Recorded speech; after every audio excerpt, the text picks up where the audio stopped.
It began long before the helicopters ever crossed the border. For nearly a decade, the United States had hunted one man across mountains, deserts, cities, caves, safe houses, and battlefields stained with the aftermath of a war that seemed impossible to end. Intelligence agencies had burned through billions of dollars. Entire countries had been destabilized. Thousands of soldiers had died, and yet the target remained a ghost. Osama bin Laden. Every few months, rumors surfaced that he had been seen somewhere near. One report placed him hiding in the tribal regions of Pakistan. Another claimed he had slipped into Iran. Some believed he was dead already. Others thought he had vanished into an underground network so sophisticated that the world would never find him again. But in 2010, something changed.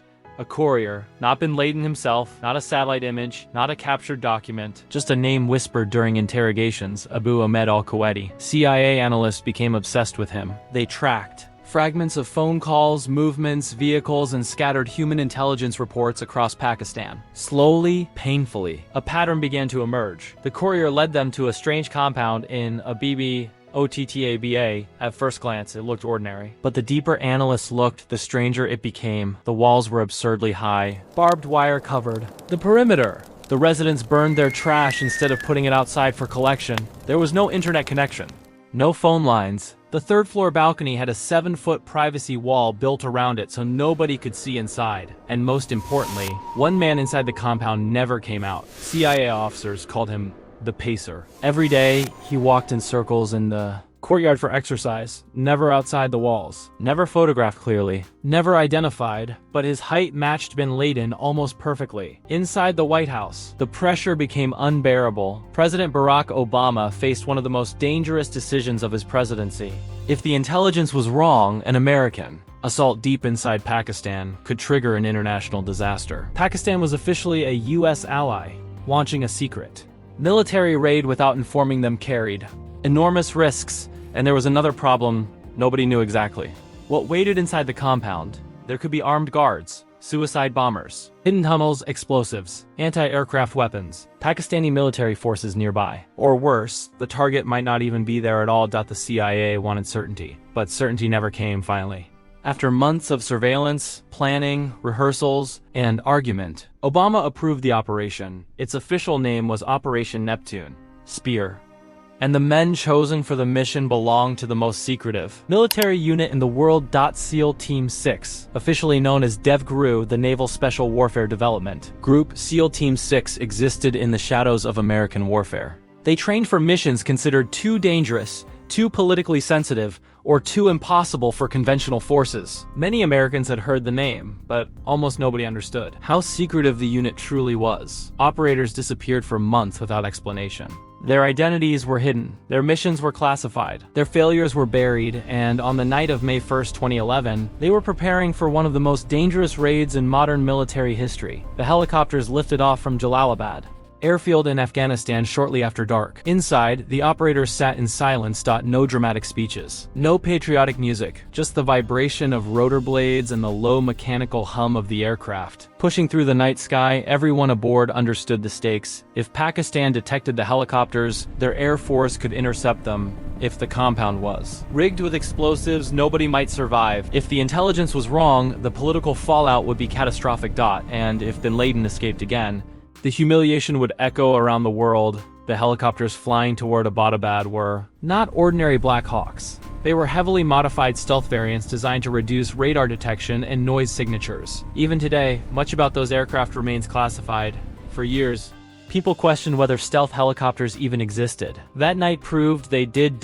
As the helicopters crossed into Pakistani airspace, tension inside the Situation Room in Washington became almost unbearable. President Obama watched remotely alongside senior advisors, military commanders, intelligence officials, and counterterrorism analysts. There would be no live cinematic video feed like Hollywood later imagined. Much of the information arrived through fragmented updates, radio transmissions, and partial surveillance. The people in that room knew they were gambling with history. Then everything started going wrong. As the first helicopter descended toward the compound courtyard, the pilots encountered a dangerous aerodynamic phenomenon. The high compound walls trapped hot air inside the enclosure, destabilizing the aircraft. Suddenly, the helicopter lost lift. Within seconds, the stealth Black Hawk was spiraling out of control. Inside the compound, chaos erupted. The aircraft slammed into the ground hard enough to destroy its tail section. Dust exploded into the air. Metal screamed. Rotor blades shattered against the walls. The perfect operation had nearly become a disaster before the raid had even begun, but the SEALs adapted instantly. Years of training took over. The operators evacuated the damaged helicopter, secured the perimeter, and continued the assault exactly as rehearsed. There was no panic, no hesitation. The mission moved forward. The silence of the approach was gone now. Abbottabad had awakened. Residents nearby later described hearing explosions, gunfire, shouting, and the thunder of helicopters circling overhead. Some initially believed Pakistan was under military attack. Inside the compound, the SEALs moved room by room. The first targets were the couriers. One was shot near the guest house. Another died inside the main building. Women and children screamed as operators forced their way through corridors and stairwells under night vision. Every second mattered. The team knew Pakistani military forces could arrive at any moment. The compound was larger and more confusing than expected. Hallways narrowed unexpectedly. Doors were barricaded. Visibility was limited, and somewhere above them, possibly armed, was the man they had crossed borders to find. The operators climbed toward the upper floors, one level at a time, one room at a time. The tension inside the White House grew worse with every update. Communication delays created terrifying gaps in information. Minutes stretched endlessly. Officials listening to radio fragments could not fully see what was happening. Then came the words everyone had waited nearly 10 years to hear. For years, conflicting accounts emerged about exactly what happened next. Some reports claimed bin Laden resisted. Others suggested he was unarmed. Some said a woman moved toward the operators and was shot. Different participants described slightly different sequences of events, but the ending remained the same.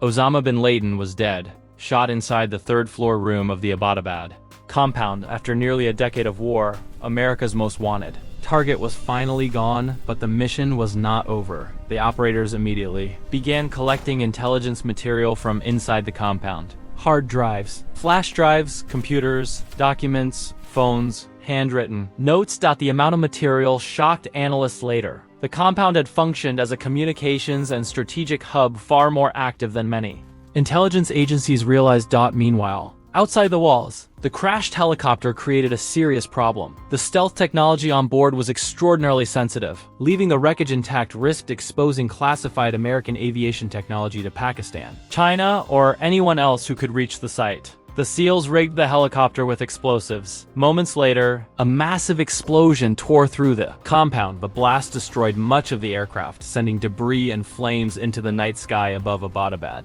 Residents across the city saw the fire. The mission had become impossible to hide. Now, Pakistani military forces were scrambling. Time was running out. The operators loaded bin Laden's body onto the remaining helicopter alongside the captured intelligence material and prepared to leave. Then, just as suddenly as they had appeared, they vanished into the darkness. The raid itself had lasted less than 40 minutes. 40 minutes that would reshape global politics, intelligence operations, and modern warfare forever. Back in Washington, relief swept through the Situation Room, but the world still knew nothing. For several hours, rumors began spreading online.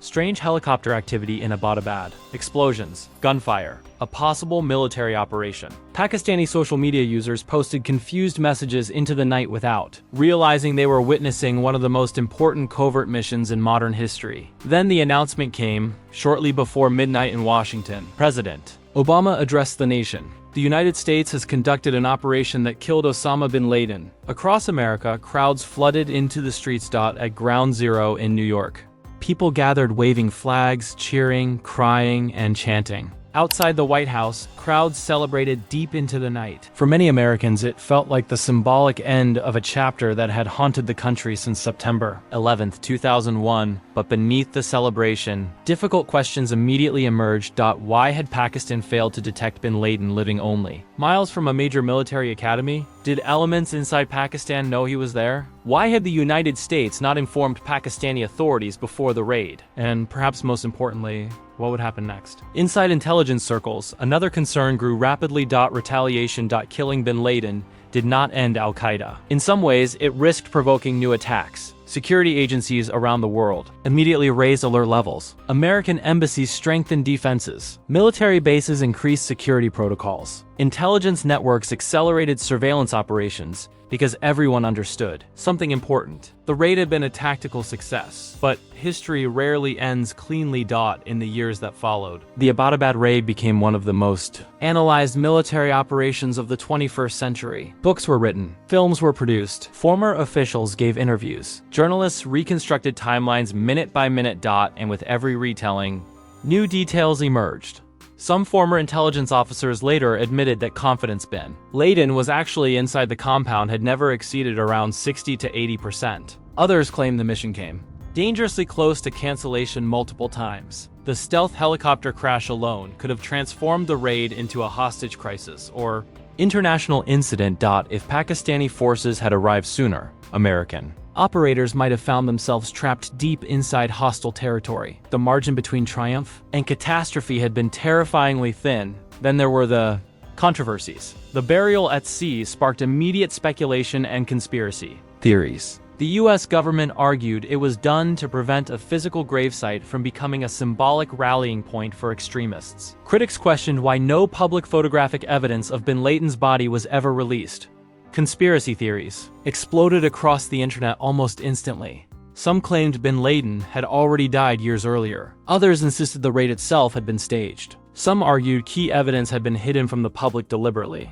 But for the operators involved, the mission carried a different weight entirely. For SEAL Team 6, Abbottabad became both legendary and deeply personal. Many participants returned immediately to classified operations around the world. There were no victory parades, no public celebrations. Most of their identities remained hidden. And then tragedy struck again. Just months after the raid, in August 2011, a Chinook helicopter carrying members of SEAL Team 6 was shot down in Afghanistan during another operation. 30 Americans were killed. Among them were several operators from the same unit involved in the bin Laden mission. It became the deadliest single loss of American forces in the entire Afghanistan war. For some observers, the timing felt haunting. The men who had carried out the most famous counterterrorism raid in modern history were suddenly gone. Questions and speculation multiplied again. But inside the special operations community, the reality remained brutally simple. The war had never stopped, even after Abbottabad, even after bin Laden. Operations continued in silence across countries. Most people would never hear about raids, captures, drone strikes, surveillance missions, counter-terrorism operations buried beneath layers of classification. The public saw only fragments. That is the nature of modern intelligence warfare. The most important battles are often invisible until years later, if they are ever revealed at all. And perhaps that is what makes the Abbottabad raid feel so strangely unreal even today. Not because it failed, but because it succeeded. A handful of operators crossed international borders undetected, infiltrated a fortified compound in a foreign country, eliminated the world's most wanted terrorists, collected enormous quantities of intelligence, destroyed classified technology, escaped before enemy forces arrived, and vanished back into the night, all in under an hour. It sounds less like history and more like fiction, yet it happened. Somewhere in classified archives, there are still recordings, reports, photographs, mission logs, surveillance data, and intelligence files from that night that the public has never seen. Some may remain secret forever because operations like Neptune Spear are never fully told. Governments reveal enough to shape the narrative, enough to claim victory, enough to reassure the public, but never everything. There are always missing pieces, conversations that remain classified, decisions made behind closed doors. Moments erased from public timelines, and somewhere behind those missing pieces sits the reality of what happened during those 40 minutes inside Abbottabad. The operators who were there know the truth. The intelligence officers who tracked the courier know the truth. The officials inside the Situation Room know the truth. But the full story of that night, every mistake, every fear, every close call, every classified detail remains locked away behind layers of secrecy that may never fully disappear. Because when SEAL Team 6 went silent that night, the world only heard the ending. Not the shadows surrounding it.